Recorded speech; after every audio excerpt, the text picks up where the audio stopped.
Pessoal, vamos agora ao maravilhoso mundo aqui do fluxo de arquivos, tá? É, vamos começar com o fluxo de caracteres, que é mais natural, mais fácil da gente ver o resultado. Depois a gente vai para o fluxo de bytes, em que aí eu vou puxar um gancho para a serialização de objetos. Já que mesmo o objeto, né, que a gente utilizar para trabalhar no fluxo de objetos, a gente também consegue trabalhar para o fluxo de bytes, é algo até mais intuitivo, tá? Mas de qualquer forma, eu vou passar um entendimento do fluxo de bytes para vocês. Começando com o fluxo de caractere, tá? Nós podemos gravar livremente aí caracteres ou bytes mesmo no arquivo sem qualquer tipo de estrutura, sem que exista, por exemplo, quando é banco de dados, né, eu quero gravar alguma informação no banco de dados, eu tenho que passar campo tal, o nome é tal informação, o CPF é tal informação, título tal informação, então pré-crio uma estrutura antes que vai ter este arquivo ou vai armazenar a tabela do banco de dados, e depois eu só posso gravar ou ler informações de acordo com aquela estrutura que foi definida. Tá? Do mais, eu posso ler e gravar informações, isso no caso do banco de dados, né? No caso de linguagens de programação comuns, normalmente não há essa estrutura imposta para ler e gravar informações do fluxo, inclusive no Java. Tá? Então, para gravar, né, nós vamos começar aqui utilizando o file write. Primeiro a gente vai gravar, depois a gente vai ler aquilo que a gente gravou. Tá? Então, basicamente, tá, para criar um objeto FileWriter, a gente vai especificar qual que é o caminho do arquivo e depois nós vamos fazer uso do comando write para colocar informações nesse arquivo. E para todo santo objeto de arquivo, mas ao final, a gente vai ter o comando close para encerrar esse fluxo. Tá? Então vamos começar com o nosso teste aqui. Eu vou criar um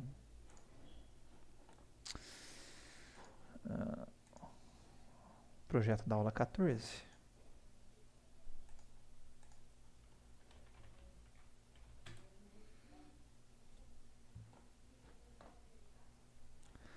Agora eu vou separando para deixar todos esses arquivinhos separados, bonitinhos. Esse primeiro aqui vai ser o fluxo texto. Tá? Bom, então vamos lá. A gente vai utilizar o file writer, chamar de writer mesmo, igual new file writer.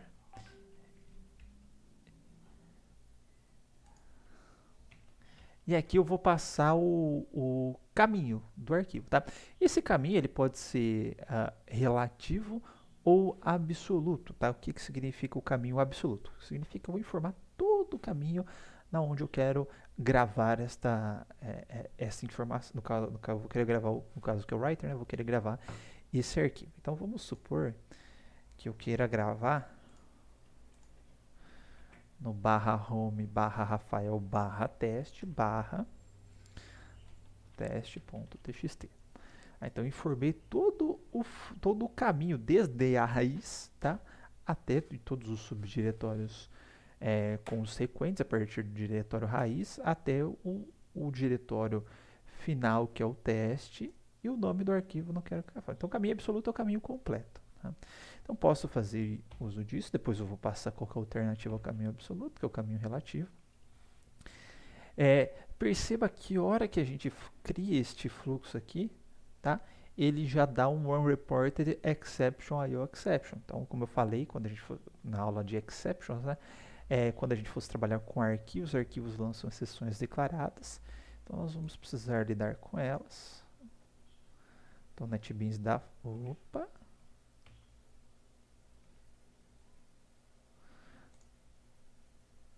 Circundar a instrução com try-catch, perdão. Tá? Então, o Java já dá esta facilidade, né? Na hora que eu lanço uma exceção, clicar com o botão esquerdo e circundar a instrução com try-catch. Tá? Aqui eu só vou colocar um erro ao gravar em arquivo. Tá? Ou erro ao realizar operação em arquivo, que aí fica um negócio mais genérico. Tá? Então aqui eu abri o fluxo, tá? Aqui eu vou fechar o fluxo. colocar aqui, ó, abrindo o fluxo. Sempre que abre, já costumem fechar por padrão, para não correr o risco. Eu vou mostrar para vocês o que acontece ou pode acontecer se eu não fechar. Então, fechando o fluxo, tá? E aqui no meio eu vou manipular o fluxo. Tá? Isso daqui era a última imagem que eu tinha gerado para colocar na aula. Tá esse poema aqui, tá? Mas desconsiderem. Vamos lá. Manipular o fluxo, tá? Aí eu falei que uma vez que eu abri o fluxo, uma vez que eu fechei o fluxo, né? Nosso writer ele vai ter um comando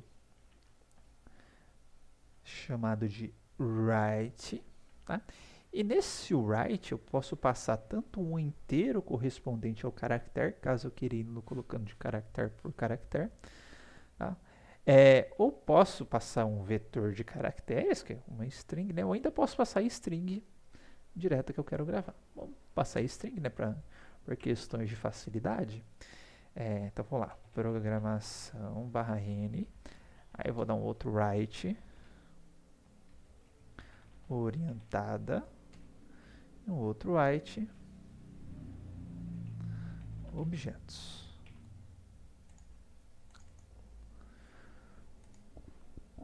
Executar arquivo. Foi, agora eu vou olhar no meu teste. Tem aqui, ó, teste.txt. Foi o arquivo que eu mandei gravar. Tá? E temos esta informação aqui. Se eu executar de novo,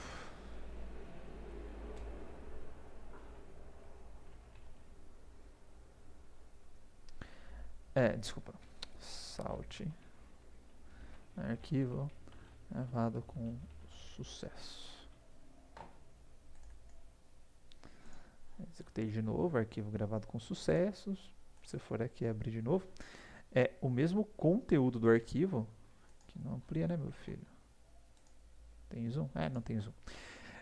Mas enfim, o mesmo conteúdo do arquivo, ele está aqui. Ou seja, quando eu vou dando um write, abro o fluxo, gravo no fluxo, fecho o fluxo, tá? Por padrão, o Java sobrescreve aquele arquivo, ele não vai adicionando conteúdo no final. Tá? Aí você fala, mas aí vamos pensar que eu tenho um arquivo lá que contém dados de cliente. Quando eu gravar um novo cliente, eu quero pegar só adicionar esse novo cliente lá no final desse arquivo, para não ter que ficar gravando o arquivo inteiro de novo. Tá? Nesse caso, tá, a gente pode fazer uso do append, tá? De um atributo chamado append. Normalmente vai no construtor do objeto. Então, se o seu objeto de fluxo tiver esse parâmetro chamado append, tá? E a gente passar append igual a true, append significa concatenar, né? Então, tipo, quando a gente dava append lá no string builder, pegava o novo conteúdo e concatenava no conteúdo antigo. Então, aqui vai ser a mesma coisa. E aí a gente precisa olhar se esse nosso FileWriter ele possui esse atributo. Então, vamos lá, FileWriter, Java 8.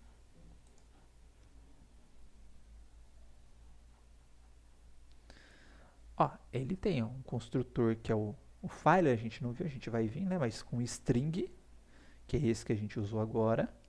E tem o com string que o boolean append. Então, se esse append for true, eu vou sempre colocar coisas novas a hora que eu der um write no arquivo. Se ele for false, ou se eu não passar ele, porque por padrão seria o false, sempre que eu mandar gravar coisas, abrir o arquivo, né, eu zero o arquivo e gravo somente coisas novas no arquivo. Então, a partir do momento que eu coloco esse segundo atributo aqui, true, que é o do append, e eu executar, ó, executei uma vez, 2 vezes, 3 vezes, 4 vezes. Na hora que eu abrir meu arquivo, eu tenho as 4 gravações daquele conteúdo. Que acho que aqui vão ter 5, né? 1, 2, 3, 4, 5, porque já tinha uma gravada e dei mais 4 appends de conteúdo. Ok? Então, essa é a função do append. Isso vai ter, basicamente, todos os objetos, pelo menos para manipular fluxo que eu conheço, tem essa opção de append. Tá? Então, com isso, nós conseguimos gravar um conteúdo textual. Então, novamente, abri o fluxo, manipulei o fluxo, tá? E fechei o fluxo. Ok? Bom, agora que a gente gravou e só por facilidade, tá? Eu vou só executar sem um append para o conteúdo do meu arquivo ficar menor. Agora nós vamos ler, tá? Então, para fazer a leitura, ao invés do file writer, a gente vai utilizar o file reader.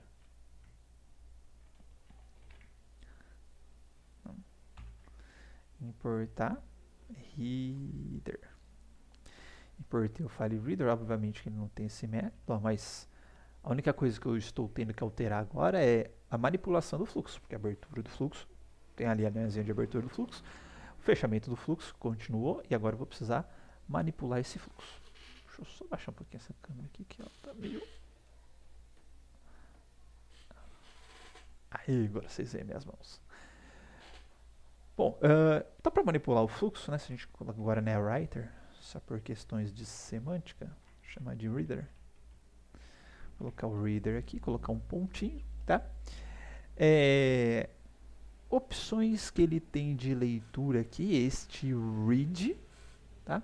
Esse read ele vai retornar um inteiro do caractere que você está lendo, tá? Ou ainda, eu posso fazer uma leitura de buffer, tá? Eu posso passar um array de caracteres para ele e ele vai me retornar esse array de caracteres. Vamos ver os dois, tá? Se eu fizer um read, eu vou fazer reads sucessivos, ó. Então, char ch igual esse ponto read. Como é inteiro é supertipo, eu preciso dar o casting. Supertipo não, tem maior expressividade. Vou dar um saltzinho aqui, colocar o ch e vou repetir esse procedimento algumas vezes. Tá? E aqui eu vou colocar o reader.close. Sou uma besta mesmo, né? Coloquei println.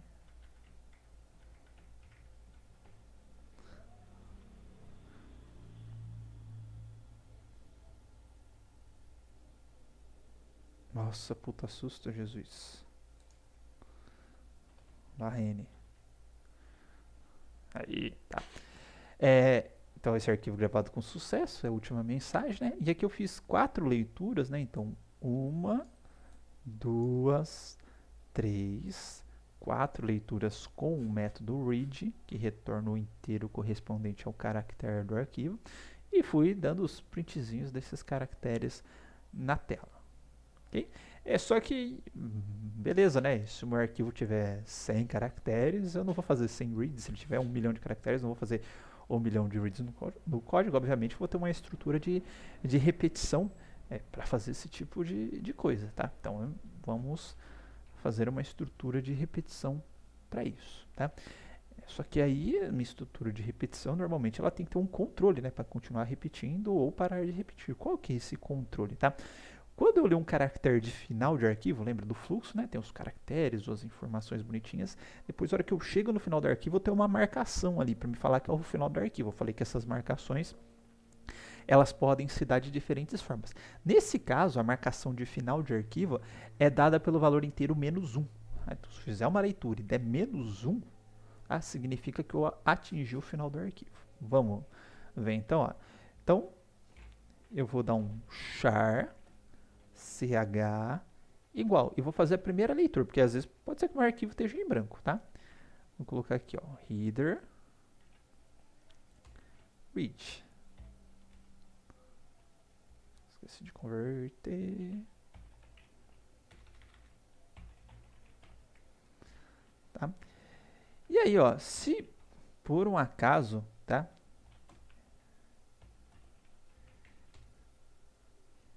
Esse read aí já for menos 1 de cara, tá? Eu já nem entro no while, não vai fazer nada. Não vou exibir nenhum conteúdo, porque eu quero ler e exibir na tela, por exemplo. Tá?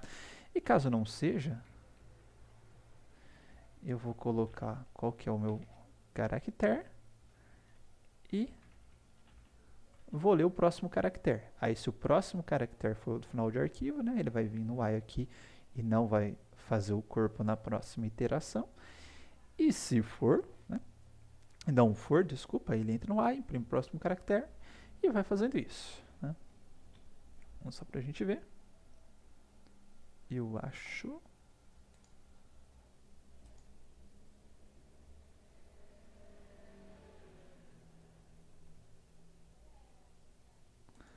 Calma. CH. Não era menos um, não? Eu tô ficando doido? Ah.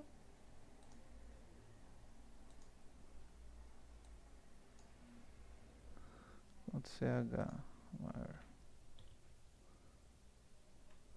Oh, Jesus.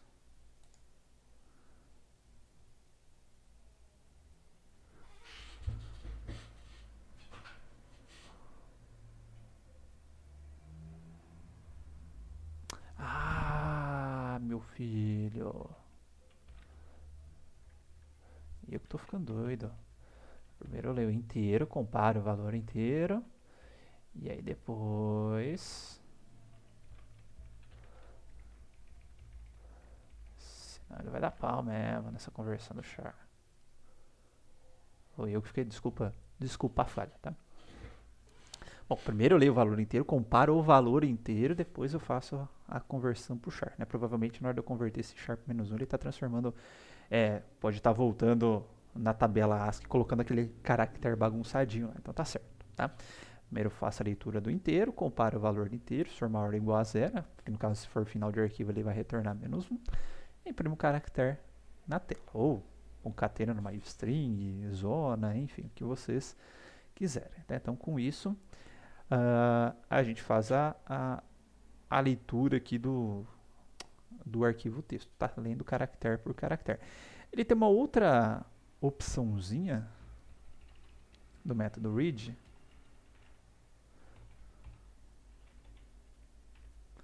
tá? Que você pode passar um vetor de caracteres, tá, para ele.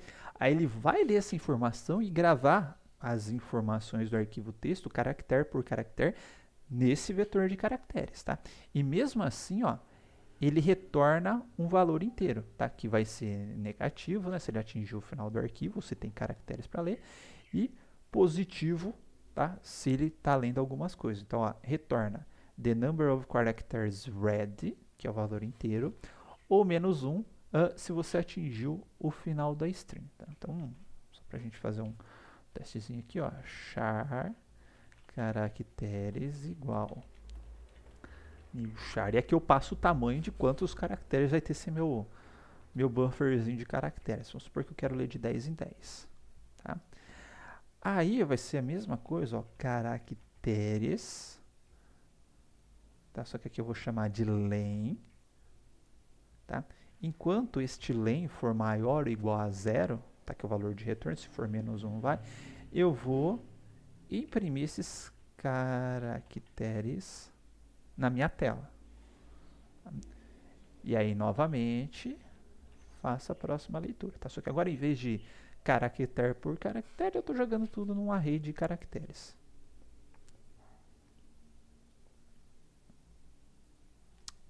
Animalzinho, caracteres.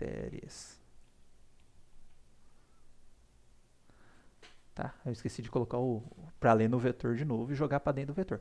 Como o vetor é tipo por referência, na hora que eu passo esse vetor para a função, ele manipula esse vetor. Tudo bem? A hora que você dá o print na rede de caracteres, já sai caractere por caractere. Não tem a necessidade de fazer um for e percorrer esses caracteres. Tá? Então, aqui a diferença foi que, em vez de eu ler caractere por caractere, eu posso especificar um buffer, tá? E já fazer uma leitura um pouquinho maior, inclusive. Tá? Se colocar 20 aqui, por exemplo, eu vou lendo de 20 em 20 caracteres. O problema, tá, é que se já de cara o tamanho for maior, 2, 3, 4, 5, 6, 7, 8, 9, 10, 11, 12, 13, 14, 15, 16, 17, 18, 19, 20, 21, 22, 23, 24... aqui na segunda leitura, aqui deu 24, né? Então, na segunda leitura, ele deve ter lido até mais ou menos aqui, tá? Depois, ele foi ler o resto, mas ainda tinha, ó, o restante dos caracteres do buffer anterior, tá? E aí ele saiu gravado aqui. Acho que por coincidência, a hora que a gente fez, não deu essa extrapolação, tá? Mas vamos chutar um outro valor aqui para ver se dá. Aqui também não deu 15. Ah, mas enfim, tá. Vou colocar 22. Aqui já passou um pouquinho de novo. Tá? Então pode-se correr esse risco ao trabalhar com esse tipo de buffer. O certo é, você pode criar um vetor de caracteres, né? Então, por exemplo, se eu coloco a mesma coisa aqui dentro, só que aí você tem que ficar criando memória a todo momento, você evita esse tipo de coisa, tá? Então, tomar cuidado com quando for tentar fazer leitura por esse buffer, tá? Com esse tipo de coisa. Não é muito comum fazer isso, porque a gente já vai ter um objeto específico para fazer leitura de buffer, tá? A gente não precisa ficar se preocupando com esse tipo de coisa, tá? Mas só para mostrar para vocês a possibilidade, e esse tipo de possibilidade que a gente está vendo aqui é meio parecida com o que a gente vai ter na leitura de fluxo de bytes. Tá?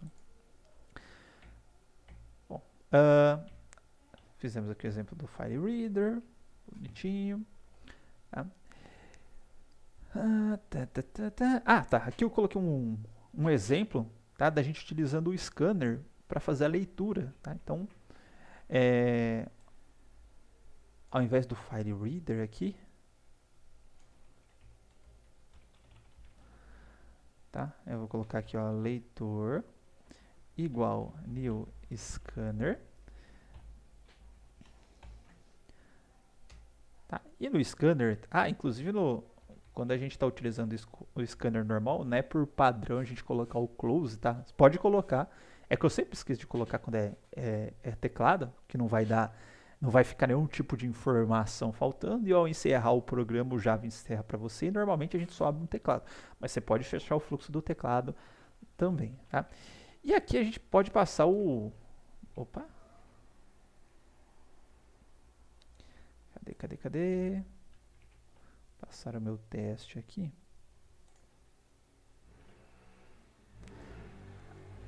Aí o exception, aquele... tá, aqui ele só tá achando que o scanner não joga esse tipo de exceção.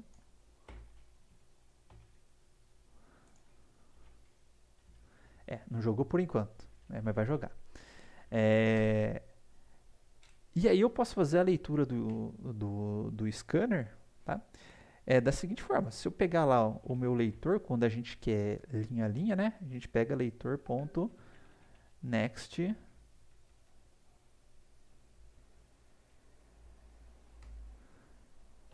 line, certo? Então vou fazer aqui, ó, duas operações de leitura e colocar aqui no salt.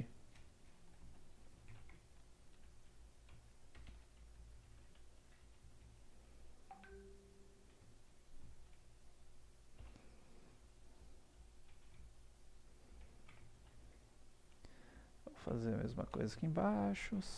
Ou melhor, não é só se eu copiar, né?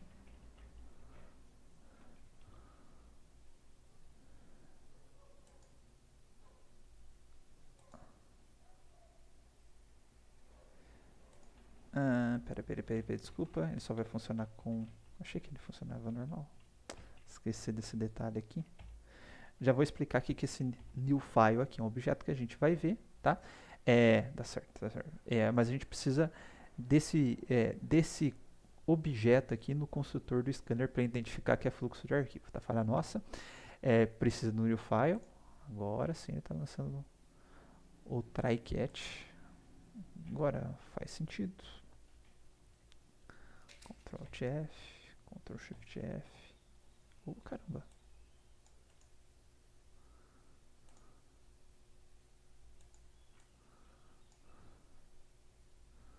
Shift Tab. Aqui ele já criou o leitor para fora, mas vamos colocar o leitor agora aqui para dentro.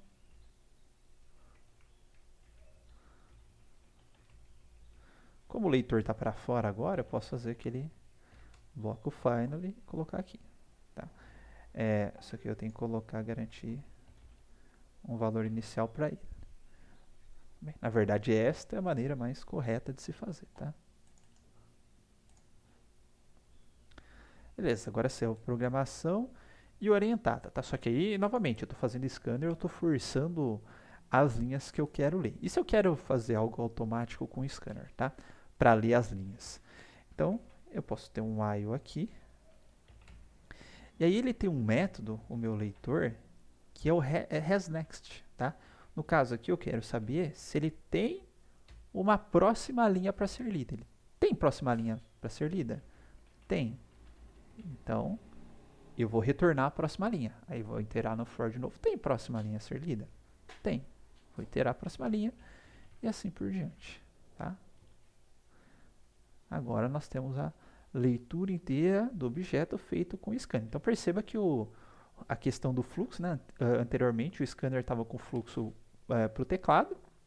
Eu só alterei o fluxo dele. Falei, agora o seu fluxo vai ser um arquivo. Eu já vou explicar aqui que esse file mais para frente no final da aula. Mas é uma forma de eu criar um objeto do tipo arquivo no Java. E alguns manipuladores de fluxo fazem uso obrigatório desse file aí, tá? Como parâmetro, não só o caminho dado via string, ok? Então, uma forma muito fácil da gente fazer leituras aí, principalmente as textuais, mas o scanner, né, o nosso scanner, se eu tiver uma série de gravações de inteiros, de floats, de longs, tem até big decimal aqui, ó, next big decimal, se eu tiver um inteirosão muito grande, a gente consegue fazer essas várias gravações, não, porque o scanner não grava, mas essas várias leituras desses valores, tá? Por enquanto a gente está só no fluxo texto, depois eu mostro como é que faz para trabalhar com outros valores, ok? Então, muito simplesinho também trabalhar com o scanner nesse cenário. Tá? Além desses dois métodos que a gente viu, principalmente, ou se a gente for utilizar os objetos, tirando o scanner, né, que a gente usa mais para fazer a leitura de teclado, quando a gente utilizou o file reader ou o file writer, né, a gente tinha aquela opçãozinha de ler caractere por caractere ou especificar um buffer lá, mas a gente viu que aquele buffer não dá muito certo, tá? Quando eu quero fazer leituras em buffer, tá? E esse buffer, ele facilita muito a questão, facilita não, né? Ele otimiza muito a questão de desempenho, porque cada leitura que eu faço, né? Então, na hora que vocês verem o SO, estiver trabalhando no sistema de arquivo, aí, beleza, meu programa quer ler, né? Aí eu tenho que alterar do modo usuário para o modo kernel, fazer uma requisição, essa requisição passa por, se eu não me engano, umas 5 camadas de tratamento até descobrir qual que é o setor do HD que aquele arquivo está gravado, que aquela leitura precisa ser feita. Aí você vai ter que se comunicar com a placa controladora vai fazer a leitura. Nesse meio tempo você está monitorando se essa leitura ficou pronta ou não. Aí ele vai jogar por dentro da placa controladora tem uma área de dados out lá. Esse caractere que você mandou ler vai para o dado out. Depois ele vai mandar para uma região de memória onde o seu dispositivo responsável, lá não é a CPU, tem um outro chipset específico, tá? Chamado DMA, vai pegar esse dado, vai armazenar esse dado, ele vai lá, vai ler esse dado da memória e vai jogar para a sua aplicação. Então perceba o trampo ou a sequência de passos que foi feita para você ler um caractere, né? Tudo bem, hoje em dia CPU é rápido pra caramba, essas operações às vezes você nem percebe, mas na hora que você começa a fazer em grande escala, o arquivo é muito grande, você tem muitos arquivos para serem lidos ou processados, daí começa a dar um gargalo no desempenho, tá? Então uma maneira mais eficiente que a gente tem de fazer isso daí é fazer a leitura de buffer, tá? Então, ao invés de caractere, etc., eu já passo, eu falo, ó, já leu um punhado para mim de uma vez, tá? E aí eu já recupero esse punhado de uma vez com uma única requisição, em vez de ficar fazendo requisição por requisição até gerar esse punhadão, tá? Então essa é a ideia do buffer, tá? Buffer é uma região de armazenamento de informações do tipo produtor-consumidor. Você vai lá, coloca essas informações nesta região de memória e vai lá o consumidor e consome dessa região de memória, tá? Então a ideia, vamos otimizar agora a questão do buffer. Para o fluxo de caracteres, então a gente vai ter aqui o buffered reader e o buffered writer, caso eu queira fazer fluxo, tá, de caracteres. E aí, da mesma forma, como eu falei, ó, quando tem o string, tá? Para binário a gente vai ter o buffer input string e o buffer output string, tá? Mas vamos começar aqui a trabalhar com o buffered reader e o buffered writer, tá?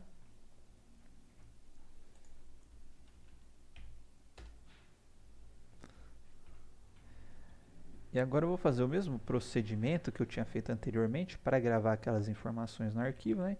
Então primeiro eu vou ter um buffered writer. Tá, vou colocar aqui de out igual new buffered writer. Já vou dar aqui o out.close.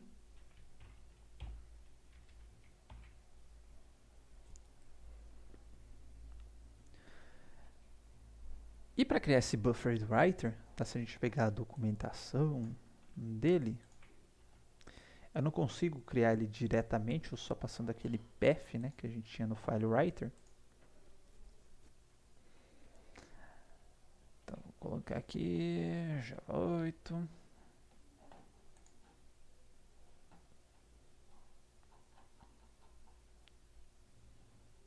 Tá? Ele precisa como argumento aqui, na sua forma mais básica, um writer, tá? É um objeto do tipo writer. Se a gente pegar a hierarquia lá dos objetos do tipo writer, tá? O mesmo file writer que a gente estava utilizando antigamente para gravar, ele é um objeto do tipo writer, tá? Então eu posso criar ou passar como argumento um file writer para ele, tá? E aí eu passo dentro do file writer, como a gente estava fazendo.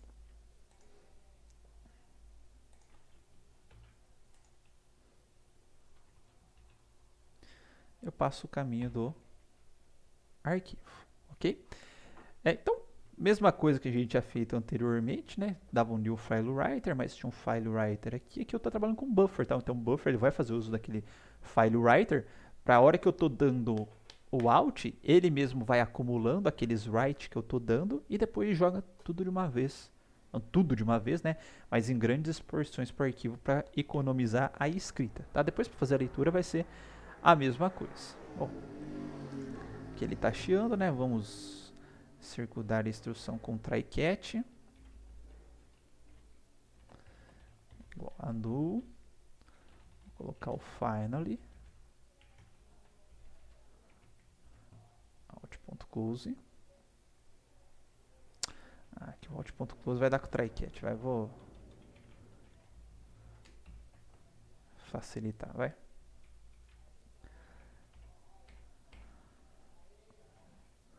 Out. Ok. Oh, pera, eu tava achando que tava dando erro. Não, ele tá dando erro que ele vai precisar de tratamento de exceção, sim. Eu que tô besta da cabeça. Beleza. Então abri o fluxo, fechei o fluxo, tá? E agora eu vou dar o write. Então aqui não mudou muita coisa, tá? As mesmas opções básicas que eu tinha no file writer, tá? Mas internamente ele está fazendo essa otimização, tá? Então vamos lá, programação,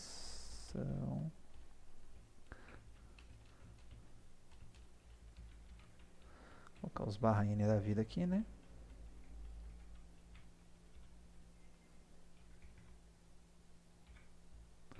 Orientada a objetos. Legal. Ui, tinha até esquecido aqui embaixo meu arquivo gravado com sucesso. Agora vamos abrir aqui. E tem aqui, programação orientada a objetos. É legal. Tá? Então fizemos a gravação aqui com o buffered writer. E agora vamos testar o buffered reader, tá? Para gravar. Então aqui eu vou ter um buffered reader.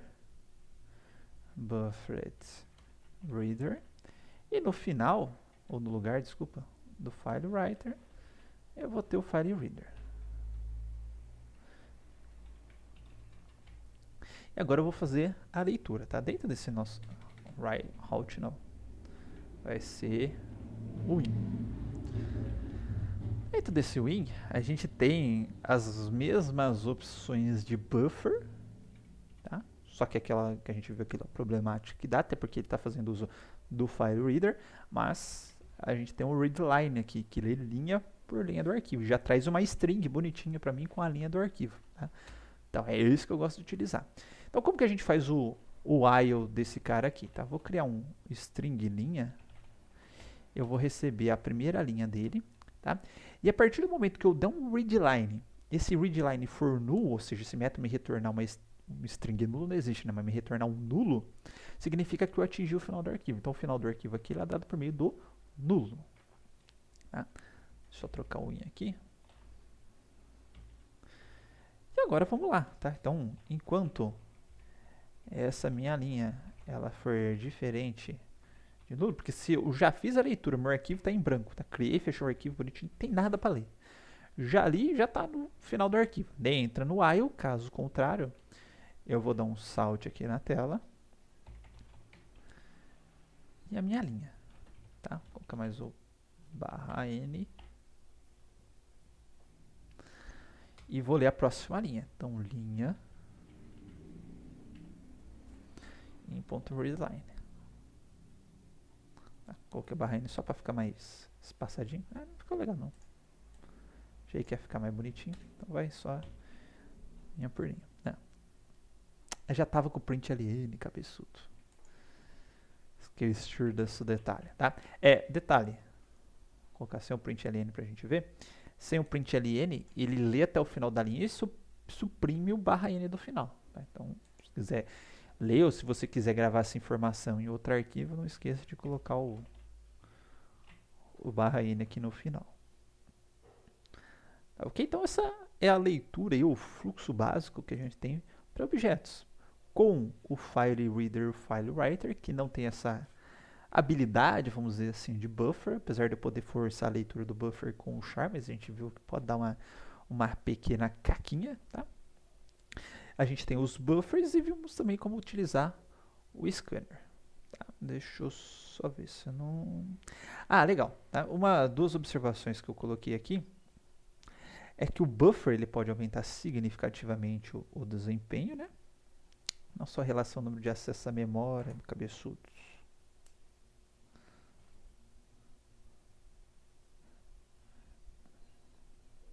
Também o número de requisições do sistema operacional. Tá? E se por acaso, tá, você quiser forçar que esses dados eles sejam enviados, né, não deixa o Java controlar o buffer, falar, coloquei uma informação aqui no buffer, eu já quero que essa informação seja enviada de imediato para o arquivo, ou seja, persistida no arquivo. Você pode forçar isso, inclusive vai limpar o buffer pelo método flush. Tá? Em algum momento... Não, aqui eu só coloquei leitura escrita em buffer. Mesmo exemplo que a gente fez. Né? E agora, no próximo vídeo, eu vou voltar aqui com o fluxo de bytes, bem introdutório. E depois nós vamos para a serialização de objetos, que é tudo para lidar com o fluxo binário neste caso. Tá? Então, até o próximo vídeo.